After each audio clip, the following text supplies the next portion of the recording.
আপনি যখন কাউকে মন প্রাণ দিয়ে পাগলের মতো ভালোবাসেন, তখন তার মাথার ভেতরে ঠিক কী চলছে তা কি আপনি আসলেই জানতে চান? ভাবুন তো, যদি সেই সত্যটা এতটাই ভয়ানক হয় যা জানার পর আপনার নিজের অস্তিত্বই ধ্বংস হয়ে যাবে। আপনার মতো নিগডানও জানত না। তবে সে যখন তার রূপবতী স্ত্রী অ্যামির চুলে হাত বুলাত, তখন সে মনে মনে ভাবত, আমি যদি এই সুন্দর খুলিটা ভেঙে এর ভেতরের মগজটা টেনে বের করতে পারতাম, তবে হয়তো জানতে পারতাম তুমি আসলে কি ভাবছ, আমাদের এই ভালোবাসার ভবিষ্যৎ কি। একজন স্বামী তার নিখোঁজ স্ত্রীর খোঁজে নেমে হঠাৎ আবিষ্কার করে সে আসলে কোনো মানুষের সাথে নয়, বরং বাস করছিল এক ভয়ঙ্কর প্রতিভাবান দানবের সাথে, যার প্রতিটা নিখুঁত ভালোবাসার আড়ালে লুকিয়েছিল এক ভয়ঙ্কর প্রতিশোধের চক্রান্ত। পুরো ভিডিওটি শেষ পর্যন্ত দেখুন, কারণ এর মাঝের এবং শেষের টুইস্টগুলো দেখার পর আপনি নিজের চোখকেও বিশ্বাস করতে পারবেন না। কারণ এই গল্প আপনার চেনা সম্পর্কের সমীকরণও পুরোপুরি বদলে দিতে পারে। তাহলে চলুন হলিউডের ইতিহাসের সাইকোলজিক্যাল থ্রিলার জনরার অন্যতম সেরা মাস্টারপিস গন গার্লের এক অন্ধকার গোলকধাঁধায় হারিয়ে যাই। গল্পের শুরু হয় নিক ডানকে দিয়ে। আজ নিক আর অ্যামির বিয়ের ৫ম বার্ষিকী, কিন্তু নিকের চোখে আনন্দের কোনো চিহ্ন নেই। সে বাড়ি থেকে বেরিয়ে তার নিজের বারে চলে যায়, যা সে তার যমজ বোন মার্গোর সাথে মিলে চালায়। নিক সেদিন মার্গোকে বলছিল অ্যামির সাথে তার সম্পর্কটা ইদানিং এক যন্ত্রণায় পরিণত হয়েছে। সম্পর্কের সেই পুরনো ম্যাজিক এখন আর কাজ করে না। তবে নিক তখনও জানত না এই সকালটাই তার জীবনের শেষ স্বাভাবিক সকাল হতে চলেছে। বারে থাকার সময়ই নিকের কাছে তার প্রতিবেশীর ফোন আসে। প্রতিবেশী জানায় নিকের বাড়ির সদর দরজাটি হাট করে খোলা এবং তাদের পোষা বিড়ালটি ঘরের বাইরে একা ঘুরে বেড়াচ্ছে। নিক কিছুটা অবাক হয়ে তড়িঘড়ি করে বাড়ি ফেরে, আর ঘরের বাইরে পা রাখতেই নিকের শিরদাঁড়া দিয়ে একটা হিমশীতল স্রোত বয়ে যায়। লিভিং রুমের কাচের টেবিলটা ভেঙে চুরমার, ঘরের জিনিসপত্র এলোমেলো, যেন এখানে কিছুক্ষণ আগে মারাত্মক কোনো ধস্তাধস্তি হয়েছে। আর সবচেয়ে বড় কথা, তার স্ত্রী অ্যামি উধাও। পুলিশ আসে ফরেনসিক টিমও।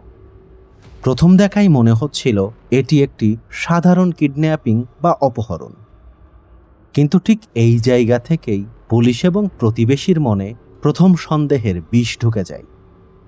একজন স্বামী যার স্ত্রী মাত্র কয়েক ঘন্টা আগে নিখোঁজ হয়েছে, তার আচরণ কেমন হওয়া উচিত? সে কান্নাকাটি করবে, আতঙ্কিত হবে, তাই তো? কিন্তু নিক অদ্ভুতভাবে শান্ত।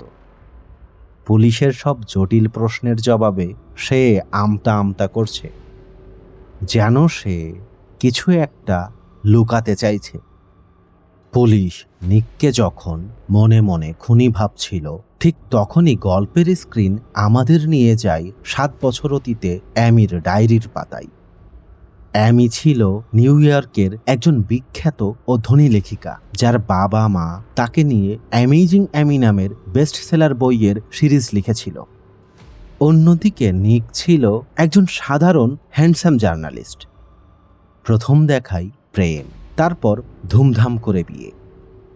ডায়েরির শুরুর পাতাগুলো ছিল একদম রূপকথার মতো, কিন্তু অর্থনৈতিক মন্দার কারণে দুজনেই চাকরি হারায়। নিকের মা ক্যান্সারে আক্রান্ত হলে তারা নিউ ইয়র্কের বিলাসবহুল জীবন ছেড়ে মিসৌরির একটা ছোট শহরে চলে আসে। আর এই ছোট শহরে এসেই রূপকথার গল্পটা যেন হরর স্টোরিতে রূপ নেয়। ডায়েরিতে অ্যামির লেখাগুলো দিন দিন আরও বেশি ডার্ক হতে থাকে। অ্যামি লিখেছিল, মিসৌরিতে আসার পর নিকের আচরণ পুরোপুরি বদলে যায়। সে অলস হয়ে পড়ে, অ্যামির বাবার টাকা দিয়ে বার কিনে বিলাসিতা করে, এমনকি অন্য মেয়েদের দিকেও তার চোখ চলে যায়। এছাড়া নিক ইদানিং তার গায়ে হাত তোলে। ডায়েরির একদম শেষ লাইনে অ্যামি লিখেছিল, এই মানুষটা আমাকে খুন করে ফেলতে পারে, আর আমি আমার নিজের স্বামীকে দেখে ভয় পাচ্ছি। ভাবুন একবার, পুলিশ যখন নিকের ফায়ারপ্লেসের ভেতর থেকে এই অর্ধেক পুড়ে যাওয়া ডায়েরিটা খুঁজে পায়, তখন নিকের বাঁচার আর কি রাস্তা থাকে? পুরো আমেরিকা নিককে একজন খুনি হিসেবে ধরে নেয়, আর কফিনের শেষ পেরেকটি ঠুকে দেয় নিক নিজেই, যখন সে অ্যামির নিখোঁজ হওয়ার প্রেস কনফারেন্সে মিডিয়ার ক্যামেরার দিকে তাকিয়ে আলতো করে একটা বিকৃত হাসি দেয়। চারদিকে তখন একটাই আওয়াজ, নিক ডান তার স্ত্রীকে খুন করেছে। কিন্তু আপনি এতক্ষণ যা দেখলেন, যা শুনলেন, কিংবা পুলিশ যে নিখুঁত তদন্ত করল, তার পুরোটা, হ্যাঁ, তার পুরোটাই ছিল একটা সাজানো নাটক, একটি নিখুঁত ক্রাইম থ্রিলারের স্ক্রিপ্ট, যা কোনো পুলিশ লেখেনি, বরং এটি লিখেছে স্বয়ং অ্যামি ডান। অ্যামি মারা যায়নি, সে বেঁচে আছে। নিক যখন অন্য একটি মেয়ের সাথে পরকীয়ায় জড়িয়ে পড়ে, নিকের এই বিশ্বাসঘাতকতা অ্যামি মেনে নিতে পারেনি। সে নিককে ডিভোর্স দিয়ে সাধারণ শাস্তি দিতে চায়নি, সে চেয়েছিল নিককে ফাঁসির মঞ্চে ঝোলাতে। আর এই জন্য সে 1 বছর ধরে অত্যন্ত ঠান্ডা মাথায় এই নিখুঁত প্ল্যানটি সাজিয়েছে। সে নিজেই নিজের শরীর থেকে সিরিঞ্জ দিয়ে লিটার লিটার রক্ত বের করে লিভিং রুমের মেঝেতে ছড়িয়েছিল, যেন পুলিশ ভাবে এখানে মার্ডার হয়েছে। যে ডায়েরিটা পুলিশ পেয়েছে তাও অ্যামি নিজেই বানিয়ে রেখেছিল। এমনকি সে নিজেকে গর্ভবতী প্রমাণ করার জন্য তার এক অন্তঃসত্ত্বা বান্ধবীর ইউরিন স্যাম্পল পর্যন্ত চুরি করেছিল। অ্যামির প্ল্যান ছিল, নিক যখন পুলিশের জালে পুরোপুরি ফেঁসে যাবে, তখন অ্যামি নিজে নদীতে ঝাঁপ দিয়ে সুইসাইড করবে। ফলে নিকের ফাঁসি কেউ আর আটকাতে পারবে না। একেই বলে খাঁটি সাইকোপ্যাথ। কিন্তু কথায় আছে, অতি চালাকের গলায় দড়ি। মোটেলে লুকিয়ে থাকার সময় একদল ছিনতাইকারী অ্যামির সব টাকা পয়সা লুটে নেয়। টাকা হারিয়ে অ্যামি এখন পুরোপুরি অসহায়। সে না পারে পুলিশের কাছে যেতে, না পারে বাড়ি ফিরতে। নিরুপায় হয়ে অ্যামি ফোন করে তার এক পুরনো কোটিপতি প্রেমিক ডেসি কলিন্সকে, যে অ্যামিকে পাওয়ার জন্য বছরের পর বছর পাগল ছিল। ডেসি অ্যামিকে উদ্ধার করে নিজের এক বিশাল সুরক্ষিত প্রাসাদে এনে লুকিয়ে রাখে। কিন্তু অ্যামি খুব দ্রুতই বুঝতে পারে সে এক নরক থেকে পালিয়ে অন্য এক সোনার খাঁচায় এসে বন্দী হয়েছে। ডেসি তাকে নিজের পুতুল বানিয়ে রাখতে চায়। এদিকে টিভিতে নিক তার চতুর লয়ারের বুদ্ধিতে এক মাস্টার স্ট্রোক খেলে। সে লাইভ ইন্টারভিউতে ক্যামেরার দিকে তাকিয়ে অত্যন্ত আবেগঘন গলায় অ্যামির কাছে ক্ষমা চায়। নিক আসলে অ্যামির ইগোকে আঘাত করেছিল। অ্যামি টিভিতে নিকের এই রূপ দেখে বুঝতে পারে নিক খেলাটা ধরে ফেলেছে এবং সে তার যোগ্য প্রতিদ্বন্দ্বী। আর তখনই অ্যামি সিদ্ধান্ত নেয় সে নিকের কাছেই ফিরে যাবে। কিন্তু ডেসির এই প্রাসাদ থেকে সে বের হবে কিভাবে? আর এর জন্য অ্যামি যা করল তা দেখলে যে কোনো সাধারণ মানুষের রাতের ঘুম উড়ে যাবে। এক রাতে অ্যামি ডেসিকে প্রলুব্ধ করে তার বিছানায় নিয়ে আসে, আর ডেসির অসতর্কতার সুযোগ নিয়ে অত্যন্ত নৃশংসভাবে তার গলা কেটে ফেলে। ডেসির ছটফট করতে থাকা শরীর থেকে ফিনকি দিয়ে বের হওয়া রক্তে অ্যামি নিজেকে পুরো ভিজিয়ে নেয়।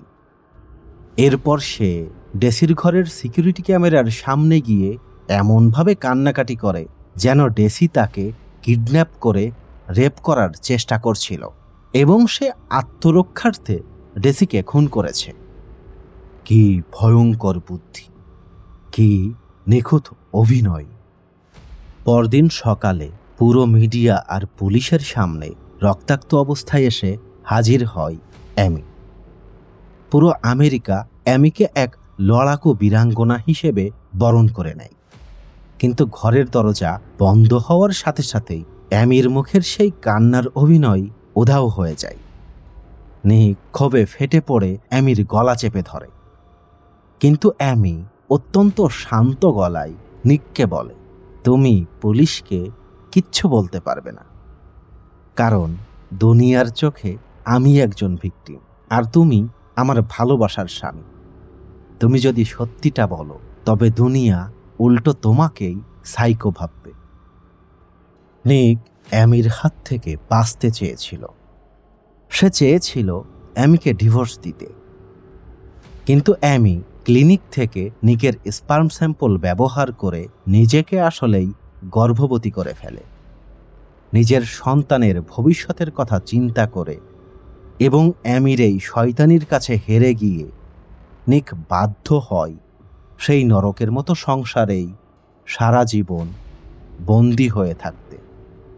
নিক হয়তো তার সন্তানের জন্য এই নরকে বন্দী হতে বাধ্য হয়েছিল, কিন্তু আপনি যদি নিকের জায়গায় হতেন, তবে কি অ্যামির মতো একজন সাইকোপ্যাথের সাথে একই ছাদের নিচে বসবাস করতেন, নাকি নিজের জীবন বাঁচাতে পুলিশকে সব জানিয়ে দিতেন?